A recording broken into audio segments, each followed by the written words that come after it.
կարծում եմ շատ կարևոր նախաձեռնություն է, բայց իմ կարծիքով մի փոքր ուշացած։ Ինձ թվում է, որ այս բոլոր ուրեմն օրինազանցությունները, որ մի փաստաթղթի մեջ հավաքվել են, լավ կլիներ, որ ժամանակին դրանցից յուրաքանչյուրի համար ներկայացվեր դատախազություն, ուրեմն հայց, եւ դրա իմաստը նա է, որ եթե մերժում են, թող շաբաթը մեկ մերժեն, թող ամեն անգամ մերժեն, ամեն անգամ ուրեմն հայցը ներկայացվի եւ պատասխան չստանա եւ այդպես հավաքվի, այսպես ասած, մի դոսիե։ Բայց այսուհանդերձ կարծում եմ շատ կարևոր է եւ այս եթե միանալու հարց կա, կմիանամ այս փաստաթղթին։ Ինձ թվում է սրա հետ պետք է լինեն նաեւ մի քանի այլ փաստաթղթեր, իմ կարծիքն եմ հայտնում, չգիտեմ որքանով ընդունելի կլինի։ Առաջինը պետք է ինչ-որ այս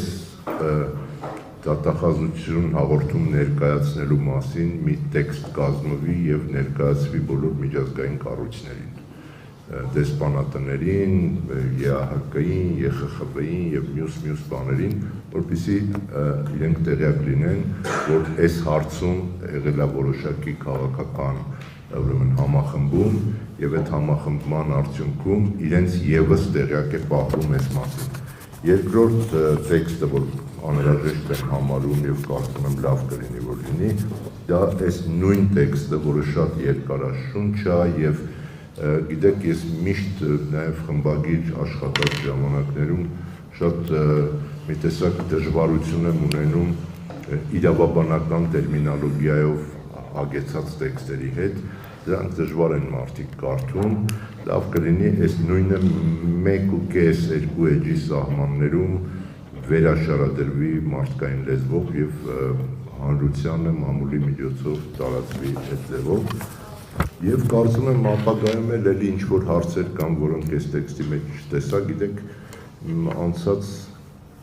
Կիրակի օրը ես վերադառնում էի Սյունիքից, այդ մոտավորապես ժամերով են ժամներ, երբ որ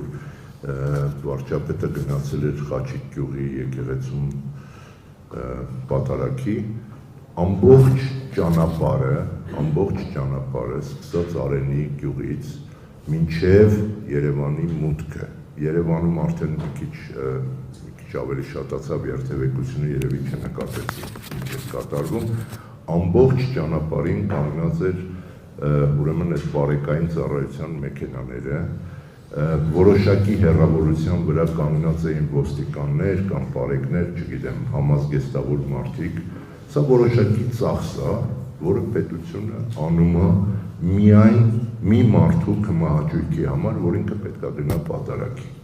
Ես կարծում եմ այս հարցը եւս, չգիտեմ դրա իրավական ճանապարհները ոնց է, պետք է դարձնել քննարկման առարկա, պետք է դիմել որոշակի մարմինների եւ պահանջել, օրինակ ես եթե գնում եմ պատարագի, ես պետական բյուջեից ոչինչ չեմ վերցնում, դուք էլ կարծում եմ դեզանից յուրաքանչյուրն եք, ինչի պետք է մի մարդ, որ իրան հռչակում է իբր թե հայ առաքելական եկեղեցու հետևորդ, լավ ես անում, հետևորդ եղի, չեմ ասում ինչ օրենքներ ես խախտում, բան դրա մասին այս բան չեմ խոսում, ինչ ես այդ ահռելի միջոցները մեր հաշվին օգտագործում։ Սա կարծում եմ նույնպես եւ ահռելի միջոցներ օգտագործելու բազմաթիվ փաստեր կան, բազմաթիվ այլ դեպքեր կան, որոնց կարելի է հետևել եւ բանել։ Ես